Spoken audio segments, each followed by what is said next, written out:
Welcome to Caldwell County Today. I'm Paige Counts, Public Information Officer for Caldwell County. Joining me today is Chad Barnes, Director of Elections. Welcome, Chad. Hi, Paige. Thank you for having us today.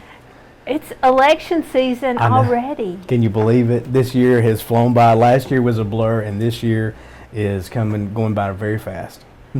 So, what offices or what races are up for election this year? Okay, so this year, on odd years, we have municipal elections, which are indeed town councils and mayor races for our municipalities in the county.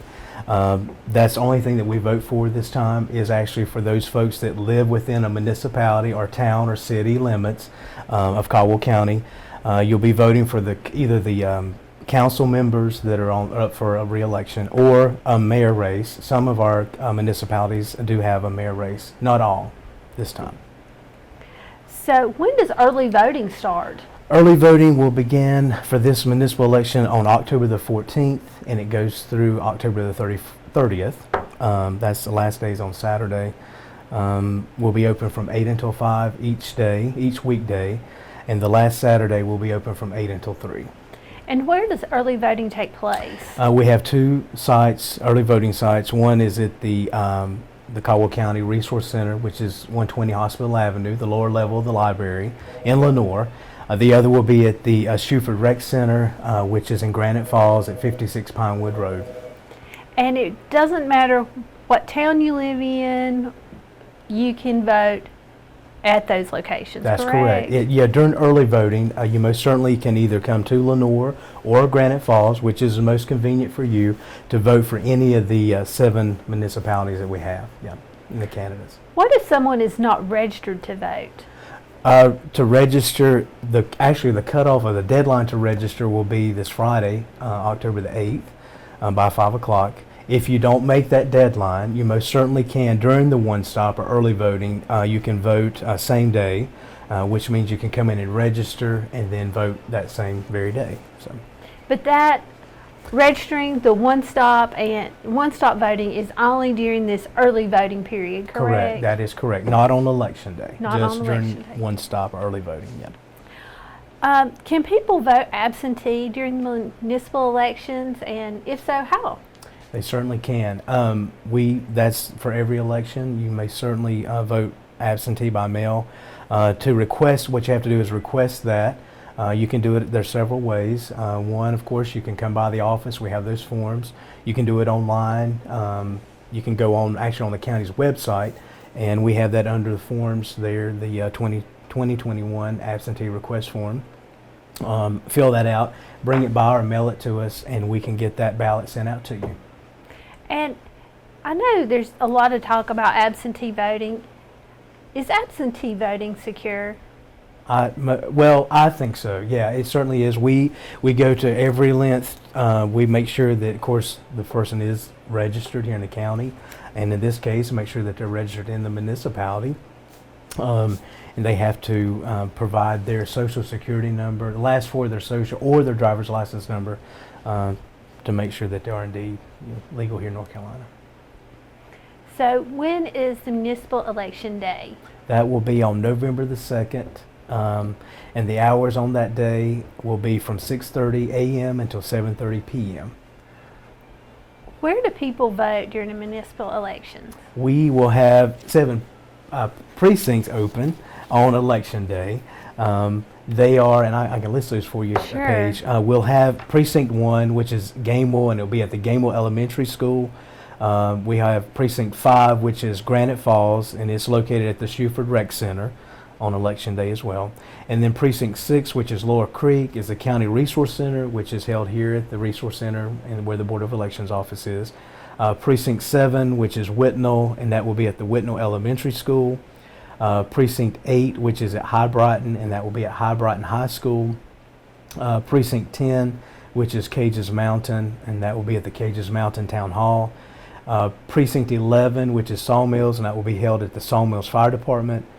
Precinct 12, which is Lenoir, will be held at the Mulberry Rec Center. Precinct 13, which is West Lenoir, and that will be held at West Lenoir Elementary School. Precinct 14, which is Freedom, will be held at the Martin Luther King Recreation Center. And then Precinct 16, which is Hudson, will be held at the McQuarrie Family Recreation Center on November the 2nd, that on Election Day.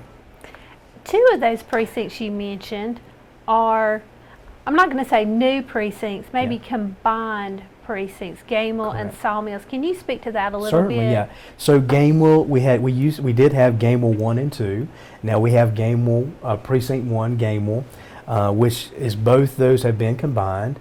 They're both now going to be at held at the elementary school, which is actually a great thing because they were like a block apart. The other one was held at the middle school. So now to combine resources and poll workers and to try to save some money, we will be having that at the Gamewell Elementary School. Sawmills, we used to have a precinct at the elementary school and also there at the town hall. Now that we've combined those, are going to be held at the Sawmills at the Voluntary Fire Department.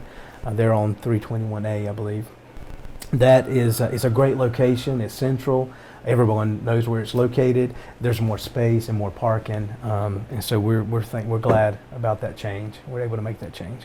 And two is as I was calling those numbers out, we're so excited now. They actually are in numeric order. All our precincts. We have 18 precincts total. Of course, we only have 11. They'll be open this time, but it's nice to be able to have it in numeric order, so it's easier, and it's actually the name of the precinct where it's located. So I think it makes it hopefully easier for our voters. It makes it easier for us keeping up with all the equipment that goes out and everything. Chad, we've kind of gone through this pretty quickly, but if people have questions about where they vote, how to vote, not how to vote, but where they vote, who's running, all those kinds of things, how can they get more information? Certainly. Of course, they can call us as far as, wanting to know where their polling place will be and those things like that. As far as the candidates that's going to be on each ballot, you can find that on the Caldwell County's website, which is caldwellcountync.org, under the Board of Elections department. And in the middle, I think it's the second paragraph, if you read that there, it says where to see your sample ballot. If you click on that and put your name in, be sure to put your name in there. It will pull up the ballot for you. It's a good way to, some folks are like, well, am I in a municipality? Do I live within the city limits? If you go on there and it comes up and says there's no ballot, then that's what that means, that you may be in that precinct, but you're not actually in the municipality or the city limits of the town that you live. Which is a good point, because we're starting to see signs out, especially for Clerk of Courts race. I know as I drive around the county, I see those. Is Clerk of Court an office that's up vote in this election, I guess is the best way to put it? Yes, right. No, Clerk of Court, you're exactly right. There are several signs that you see out and about throughout the county. We have 4 candidates at this point that have indeed open up their committee intending to run or file, which that will not happen until December officially. But that actually is for the March primary, which will be on March the 8th in 2022. But they've already started, campaigning, raising funds and those things for their committee. And so, but officially that won't happen until on the next ballot, which will be the primary in March on March 8th. Chad, your office is busy to do an election in November and turn around and have a primary in March. That's a quick turnaround for your staff. Most certainly, and which we have a fantastic team. We really appreciate both the ladies that work here, and then of course all our precinct workers. I call a lot of them we call them veterans. They have been helping with the Board of Elections for many years, and we greatly appreciate their service to the community. Yeah.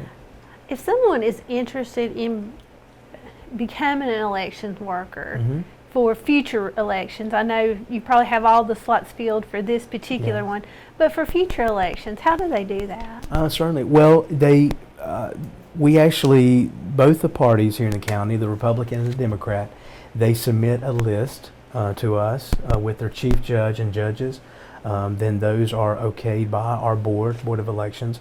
But we are always looking for folks that are interested in helping us. Those names, a lot of times we need clerks and other things that we can provide during the especially big election. Like next year with the primary, we're going to need more folks.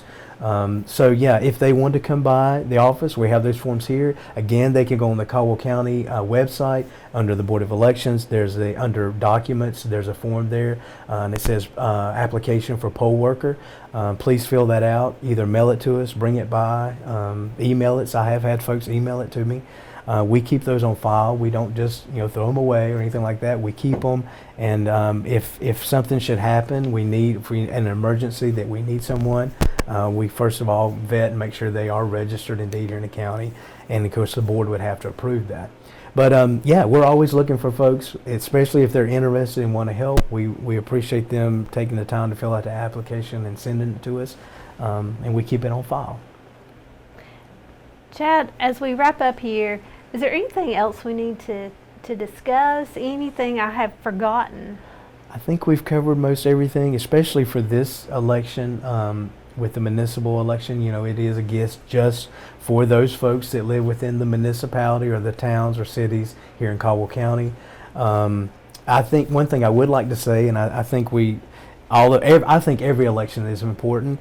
A lot of times this is a small turnout for our municipal elections because there's not as many folks that are eligible to vote, but the ones that are, certainly get out and vote, because it is important in your cities and towns.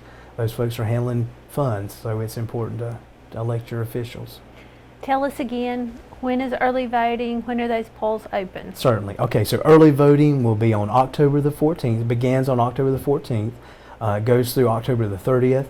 We're only open the last Saturday, which is October the 30th. Weekdays we're open from 8 until 5. The last Saturday will be open from 8 until 3 p.m. And then on Election Day, which is November the 2nd, we'll be open from 6:30 a.m. to 7:30 p.m. There's 11 precincts that'll be open that morning or that day for those municipalities, folks that live within the city limits of those towns. Chad, thank you for taking time to talk to us, because I know you're busy getting ready for early voting. So Certainly. thank you. Thank you, Paige. Thanks for having us. And thank you for watching Caldwell County Today.